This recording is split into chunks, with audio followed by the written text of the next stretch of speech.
சீதாராமன் இந்த இப்போ இது ஒரு பிரச்சனை, இந்த கோ லீவ் அப்படின்ற பற்றி தான் பேச போகிறோம். நிறைய பேர் நான் வந்து கோ எஜுகேஷன் கேள்விப்பட்டிருக்கேன். ஆண்கள் பெண்கள் சேர்ந்து படிக்கின்ற பள்ளிகளை பார்த்துருக்கிறோம், கேட்டிருக்கிறோம், நானும் படிச்சிருக்கேன், நாங்கள் தான் படித்தேன்.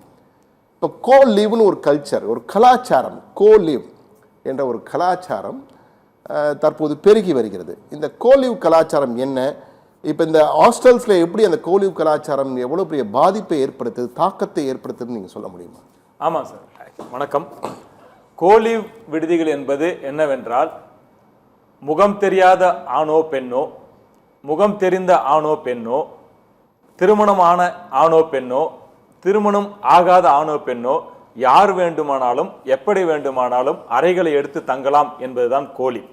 இந்த கோலீவ் விடுதிகள் என்பது ஒரு காலகட்டத்தில் மகாராஷ்டிரா, கர்நாடகா, ஆந்திரா போன்ற மாநிலங்களிலே கோலோச்சி கொண்டிருந்தது. அதனுடைய தாக்கம் இன்று தமிழ்நாட்டில் சென்னையை போன்ற பெருநகரங்களில் மிக பெரிய அளவில் நமது கலாச்சாரத்தையும் பண்பாட்டையும் சீர்கெட வழிவகுத்து கொண்டிருக்கிறது. அதுதான் முக்கியமான கருத்து. கோலி விடுதிகளில் தங்குபவர்களுக்கு எந்த விதமான மாய உலகத்தில் அவர்கள் இருக்கிறார்கள். அவர்களுக்கென்று எந்த விதமான கட்டுப்பாடுகளும் இல்லை. முக்கியமாக சொல்ல போனால், கோலி விடுதிகளில் தங்கக்கூடிய பிள்ளைகளுடைய தாய் தந்தையருக்கு அவர்கள் கோலி விடுதிகளில் தான் தங்குகிறார்கள் என்ற தகவல் கூட அவர்களுக்கு தெரியாது. அவர்கள் சென்னை போன்ற பெருநகர்களுக்கு வரும்பொழுது நான் விடுதிகளிலே தங்குகிறேன் என்று சொல்லி வந்துருவாங்க. இங்க வந்ததுக்கு அப்புறம் 1 மாசம் 2 மாசம் இருந்துட்டு அவங்க கோலி விடுதிகளிலே போறாங்க. அந்த கோலி விடுதிகள் பாத்தீங்கன்னா டிஃப்ரெண்ட் டைப் ஆஃப் கோலி இருக்கு. ஒரு கோலி பாத்தீங்கன்னா மேரிடு கப்பிள்ஸ்க்குன்னு ஒரு கோலி வச்சிருக்காங்க, அன்மேரிட் கப்பிள்ஸ்க்குன்னு ஒரு கோலி வச்சிருக்காங்க. நேற்றைக்கு ஒரு இடத்துல கேட்கிறப்ப பாத்தீங்கன்னா ஒரு கப்பிள்ஸ் இருக்கிற அறையில இன்னொரு பெண் தங்கலாம். ஒரு ஆணும் பெண்ணும் ஒரு மியூச்சுவல் அண்டர்ஸ்டாண்டிங் இருக்கலாம், காதலர்களாக இருக்கலாம், காதல் இல்லாமல் இருக்கலாம். அவர்களுடைய அறையிலே கூட இன்னொரு ஆண் தங்கலாம் என்றால் 2 ஆண் தங்கக்கூடிய ஒரு அறையிலே ஒரு பெண்ணும் சேர்ந்து வசிக்கிறாள். அப்படி என்றால் அவங்களுடைய சேஃப்டிக்கு யார் ரெஸ்பான்சிபிலிட்டி? என்னன்னு கேட்டீங்கன்னா, கடந்த வாரம் தெலுங்கானாவில் நடந்த சம்பவம். கோலி விடுதிகளிலே அங்க இருக்கிற காவல்துறை ஒரு இன்ஸ்பெக்ஷனுக்காக போறாங்க. இன்ஸ்பெக்ஷனுக்கு உள்ள போறப்ப பாத்தீங்கன்னா, அந்த இடத்துல பாத்தீங்கன்னா MDMA என்று சொல்லக்கூடிய ஒரு போதை வஸ்து. அது மட்டும் இல்லாமல் அங்க பாத்தீங்கன்னா கஞ்சா. அது மட்டும் இல்லாமல் வீக்கெண்டு பார்ட்டி என்று சொல்லிட்டு வெள்ளிக்கிழமை இரவு முழுவதுமே கூத்தடிக்கிற ஒரு வேலையை நடக்கிறதாக நம்மளுக்கு அனைத்து ஊடகங்களிலும் தெலுங்கானால வந்திருக்கு. காவல்துறை குற்றச்சாட்டு வைக்கிறாங்க.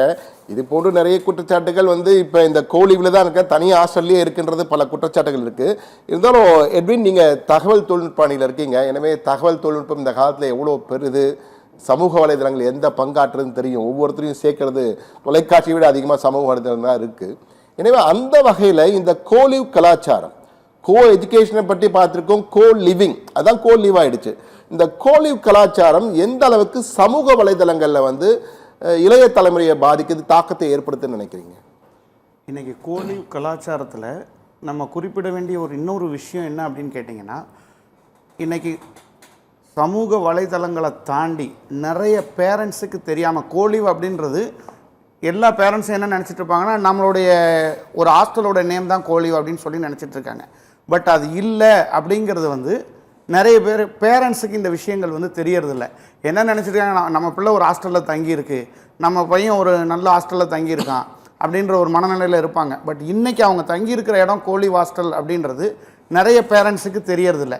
முதல்லலாம் பார்த்திங்கன்னா, ஒரு கடிதம் எழுதுகிறோம் அப்படின்னா அந்த அட்ரஸ்க்கு அந்த கடிதம் போய் சேரும். இன்றைக்கி அப்படி இல்லை, கைக்குள்ளே எல்லாமே நமக்கு வந்துருச்சு. நம்மளுடைய மொபைலில் இன்றைக்கி வீடியோ கால் பண்ணாலும் சரி, எங்கே இருந்தாலும் பேரண்ட்ஸ் அப்படி பேசிக்கிறாங்க. அதனால் பெற்றோருக்கும் இப்படிப்பட்ட ஒரு தேவை இல்லாமல் போயிடுச்சு. இன்றைக்கி நான் இப்போ என் பையனுக்கு கடிதம் எழுதுனா, இப்போ அப்படி கடிதம் எழுதும்போது முதல்லலாம் ஒரு 15-20 வருஷத்துக்கு முன்னாடி ஒரு அட்ரஸ்க்கு அந்த கடிதம் போகும். அப்போ அவங்க அதை வாங்கும்போது என் பிள்ளை இங்கே தான் இருக்கான்ற ஒரு தெளிவு இருக்கும். பட் இன்றைக்கி பெற்றோருக்கு அந்த தெளிவே இல்லாத ஒரு நிலைமை தான் இருக்குது. பக்கத்து ரூம்ல இருக்காங்க, தெரியாம இருக்கிற சூழ்நிலை தான் இருக்கும் இப்ப. ஏன்னா மொபைல் பேன்ல பேசி எங்கேயோ இருக்கிறோம்னு சொல்லிக்கிறாங்க. அமெரிக்கால இந்த வடிவேலு காமெடி மாதிரி தான், அமெரிக்கால இருந்து துபாயில இருந்து பேசுவாருன்னு பக்கத்துல இருப்பார். அவர் போன் தானே இப்ப எல்லாம் மாயாஜாலம் காட்டுது இல்லையா?